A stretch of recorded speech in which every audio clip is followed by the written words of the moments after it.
I am very excited to be here. And one of the things I like to do when I talk about AI, which I do quite a bit as the head of AI strategy at Huge, is to first just talk about the feelings.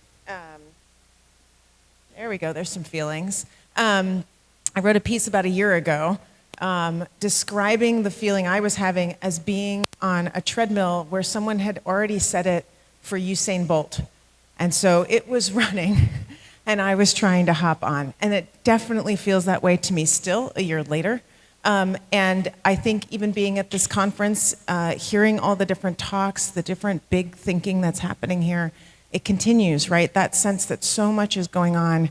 How do I stay caught up and ready? Well, I'm prepared to make that feeling worse in the next 20 minutes because I want to talk about the future and what I see coming. And hopefully maybe make you a little uncomfortable where you're like, whoa, oh, that really would change a lot, right? So hopefully you'll get out of this a little bit of a kind of different take on a bit of a future prediction, and then ask me questions or come find me afterwards if you want to debate it and disagree, because I would love that too. Okay, so why is it Usain Bolt's treadmill? Well, it's because AI is obviously everywhere, and we're in a place right now where there's a lot of talk about AI as a product. We've got startups outside, startup leaders here in this room who are thinking about AI as a product. It's also, you have the bigger companies who are thinking about how they could add it just as a feature. Just before this, we had Verizon up here talking about how they think about their enhancements that they can do to what they've got. But actually also you then have enterprise, you've got Amazon and IBM also thinking about it as a service. But really, what's coming soon is that idea of AI as an agent, although I have heard at least 4 different definitions of agent while I've been here, so we may want to work on that and just make sure we're all clear. But that then leads to AI as an expectation, and I think that's the part that is the most exciting to me. I come from user-centered design and strategy, and so I'm thinking a lot about what do people expect, and I think they expect that. So at Huge, we talk about this next wave of experience and expectation as intelligent experiences. If you think about, in the past, we talked about customer experience transformation. We believe the next wave goes past that, and it truly is about intelligent experience. What does that mean? Well, for us, we're defining it with really kind of 4 key mandates. The first is that it needs to be anticipatory. We want to be able to actually help people, whether they're customers or employees or even citizens, think differently about, be able to be served in ways that anticipates what they might need next and can be proactive. And we now have the tools where we can maybe do that better than ever before. The second is personal. And this is where I think we've actually heard some really good words the last 2 days talking about context and understanding context. And I think that's another rich space where the data set is so rich on how you can actually understand more about the person who's at the other end of the experience and be dynamic and different because of it. The third, of course, is conversational. That doesn't always mean, and you'll hear me say, you know, I'm kind of death to chatbots over here. That's where I'm starting from. So it doesn't necessarily mean it all has to be a chat exchange, but it definitely needs to understand natural language. It definitely has to understand intent over having to always use a computer's keywords in order to make sense of something. And then the last one is future ready, and this one's the most important because I always argue against the idea of future proof, right? When you think of future proofing, it comes from waterproofing, baby proofing. What are we doing there? We're trying to keep babies out. We're trying to keep water out. Guess what? We're not keeping the future out. It's not going to work. Anybody selling you future proofing and saying you can just set it and forget it is obviously wrong. So what we want to do is be future ready. And when we think about future ready, it actually means we have to be ready to change. That's the actual purpose of a good plan these days. So with all of that, I do have to kind of start with a bit of a confession. I made a chatbot this summer, so I'm not fully against them. I don't want to necessarily kill them all immediately. And I'm very proud of this one. Worked with a colleague here about it on this. And we partnered with NBCU on a really fantastic use case. They realized that Olympic programming is actually rather overwhelming. There's quite a bit of it, 7,000 hours, if you didn't know. I certainly didn't before this project. 7,000 hours of Olympic programming. And it turns out people are struggling because there's so many ways to access it, to figure out what's on, when, and where they can go to watch it. And this was a very purpose-built chat experience with generative AI under the hood, where people could go and ask exactly those questions. They could ask with a country in mind that they liked, an athlete in mind, a particular sport, but they could also just ask generally, like, what should I watch this weekend? I've got time on Monday morning, what's on, and with the Olympics, and they could get answers here as well. So we had a great time doing this, but I think it's important for all of us who bother to attend conferences and bother to think about this topic, that we push ourselves past that starting point of what ChatGPT kind of gave us, which is that text box, and sort of said, okay, that to me, and I'm about to date myself, it reminds me of a DOS prompt. You guys remember DOS prompts? I certainly do. You know, you kind of had to know the language of the DOS prompt. You know, if you wanted to know what was on your B drive, you had to understand you're going to do a dir and then you /w because you couldn't read it because it would scroll too far. And, you know, like all that's, I appreciate the couple nods. Thank you. When we think about that, your pre-operating system, you don't actually have the visuals yet. You don't actually have the grappling hooks that let you actually wander around and use your computer in new ways. In many ways, I think ChatGPT aligns with that. And as we add multimodal, we're starting to see that evolution change. So we're at square one in many ways with these. But if we think that that's the end game, then we're making a mistake. We're missing out on a bigger opportunity that generative AI specifically gives to us, right?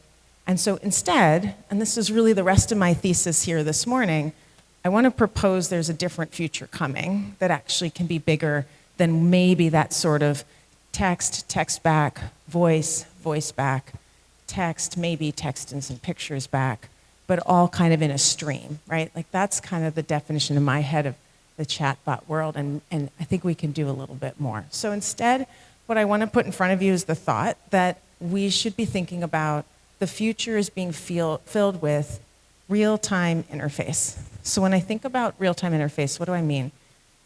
This is about generating design and UI without having done the code in advance. That's real-time, and it's all about the front end. So how could we think about generating what something looks like, when you need it, for the person who needs it, the way they may even want it? That, to me, is real-time UI, and that, to me, is where we're headed. So I think this happens in 4 phases. I'm going to break it down. We're in the phase, the sort of early signals that this can happen is already happening right now.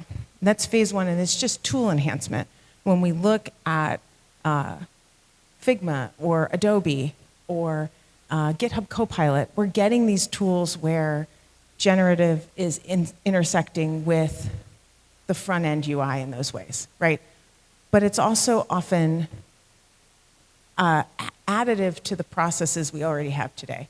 So the developers are getting their tools, the designers are getting their tools, and then we deploy. But actually, I love this tweet, if I can still call it that, from Andre Karpathy, where he just points out the obvious. This is about a year ago when he was still at OpenAI. The hottest new programming language is English. It really is a whole new world, right? But if we're thinking about phase 1, that's us staying inside of the way we do things already. So let's push past that for a second, and that's into phase 2. In phase 2, I think we start to transform our process.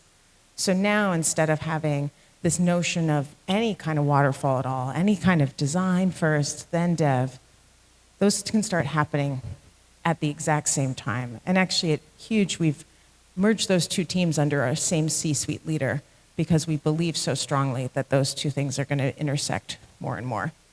And in this world, the idea is that you have, in this phase rather, you have design and development start to become one. And I'm going to show you an example of that here.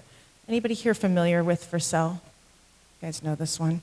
This is worth researching. This is a really fascinating product. This is actually an old demo of theirs. It's not even their latest. And I'm going to kind of read it to you because these are a little bit small screens. I'm going to read to you this video as it plays. Here we go. So generate a simple music player. Whoa. Add a playlist on the right. Okay. Swap the close action for expand, minimize, and menu. Show 40% progress with a teal color. Use Bob Dylan's songs here. And guess what happened as each one of those were being typed? The actual React and Tailwind was being developed at the exact same time. So this is now exportable as code, right? And it was being created through words, not through dragging and color picking and more traditional design process. So that's, for me, phase 2. If we're going to get to real-time UI, you start to have real-time code right here, right?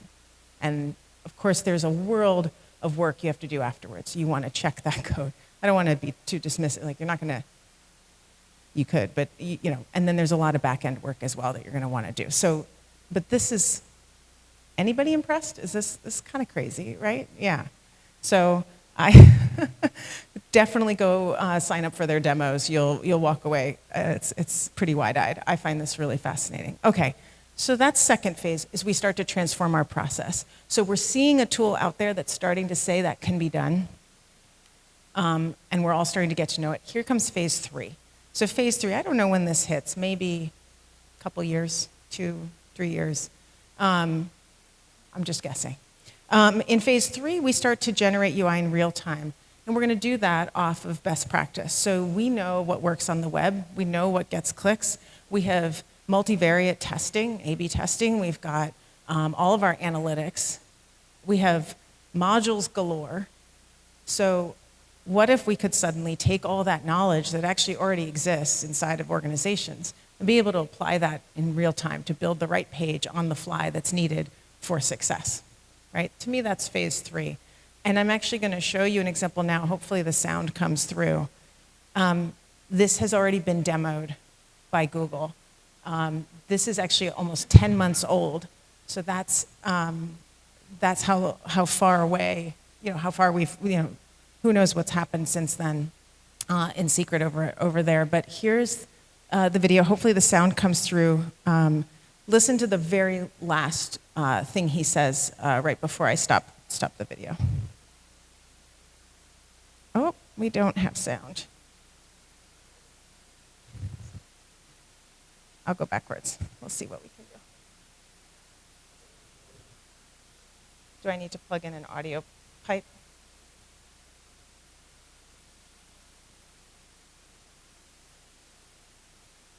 We'll get there. This is such a good video, too. He's got a very calming voice.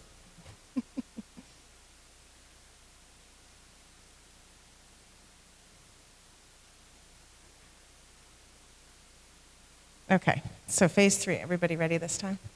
Let's see how we do. So this is a developer at Gemini.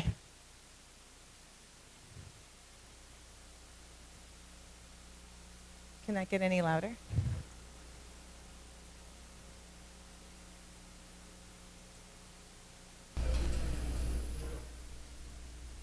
Should I play?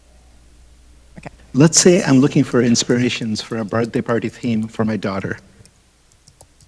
Gemini says, I can help you with that. Could you tell me what she's interested in? So I say, sure. She loves animals, and we're thinking about doing something outdoors. At this point, instead of responding in text, Gemini goes and creates a bespoke interface to help me explore ideas. It's got lots of ideas, it's visually rich, it's interactable. Now, none of this was coded up. It was all generated by Gemini. There it is. Real-time UI. None of it was coded up. It was all generated by Gemini. Now, I think we can all admit that may not have been the best interface we've ever seen.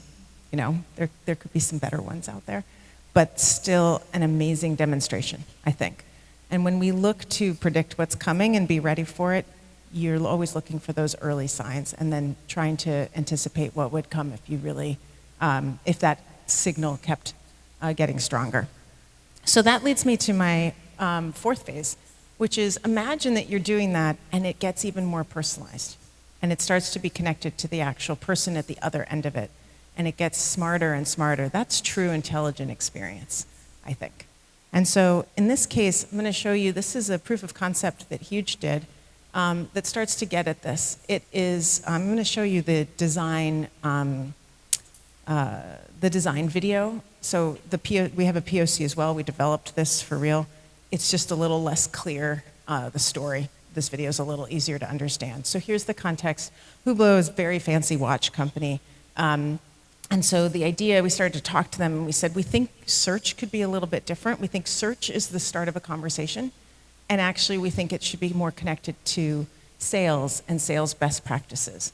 Well, if you have a good salesperson, they're thinking about what you've said and then they're building the story of the product around you.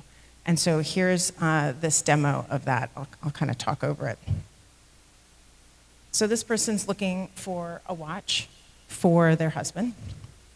And it's his 50th birthday. He loves gold, heirloom pieces, and will be wearing a black tux at his party, right? Those are not typical keyword searches that we do today. But as users begin to realize the power of generative AI, they may also realize they can change their behavior and describe what they actually need. And now suddenly, a landing page got built for them, where which modules got picked, which products got picked. This looks nothing like a PLP. This isn't just product listing, right? And also, it's being editorialized around those details that came through, why something might be the right product for you. And that is a fascinating example of how real-time, and now it's just going to loop, but how real-time UI could change things. Because all of a sudden, you don't have preset pages where you've said, oh, I've got a landing page for sports or a landing page for golf lovers. Suddenly, you just have a landing page for you and you and you and you and you and you, right? Like, that's an entirely different mental model that we just don't think about today. Because today we're constrained by the asset building, the template building, the module building. This lets you atomize at much tinier levels and then allow a generative engine to actually think differently about how to put all those together, right? That's what gets me excited. Knowledge that it took for this to do this well, I won't say it does it well yet, right? Like, there's still gaps as we're working through the proof of concept and what's coming. You need a knowledge base around experience and what works and why it works. Not just how well your templates work, but how do humans process pages and information, right? So there's still intelligence out there that needs to be added to the system further. And now I just want to push it one last step, and that is to just dream a little bit more. So I'm taking us outside the POC and just telling you a story. Imagine someone's looking for an apartment, right? And imagine we're thinking in terms of real-time UI. So the person's at home. Let's say we know that their user mindset is exploration, and their content preference is visual. So then the content and the story of the results that fit what it is they're looking for could all be presented in their style for them in the way that they're interested in it. But now imagine a completely different person who's actually looking for a place in the exact same neighborhood, but they might be more about analysis. They might be more of a utilitarian thinker, and they just want to see all the stats of the apartment side by side so that they can think differently about how they pick their apartment. Now, we're not talking again about like that single template that some design dev team prioritized 12 months earlier during their product development cycles. Now we're just talking about data, and data that can come through and be displayed in different ways depending on the end user who's trying to access it. Here's another one.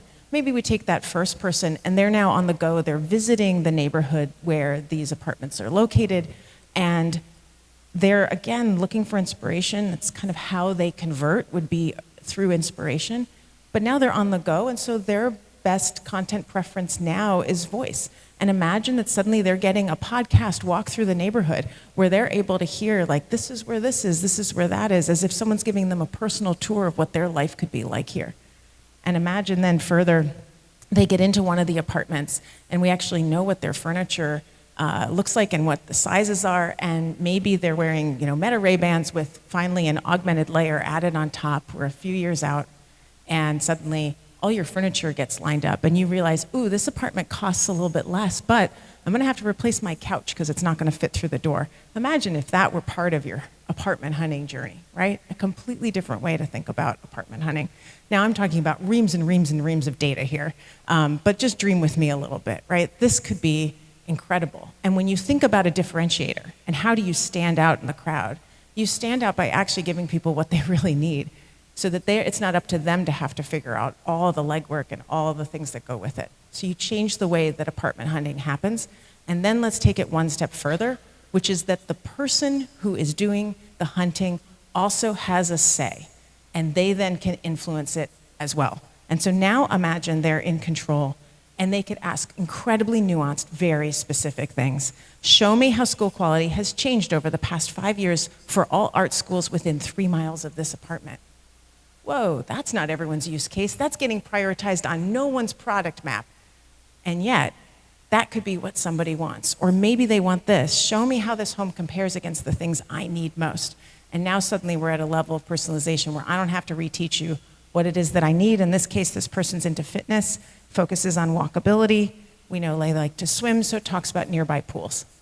It's just an entirely different way to think about how we offer the world what they need. And so I want to leave you with this, which is for years we've been talking about human-centric, user-centric. I think in the end, if we're truly embracing the possibilities of real-time UI and intelligent experience, in a couple years we'll be talking about human-directed and the role that they have, the seat they have at the table in how the experiences get built in real time, dynamically. So I hope some of you were inspired, saw something today you hadn't thought about before. Come find me afterwards. It was really a joy to share this thought with you.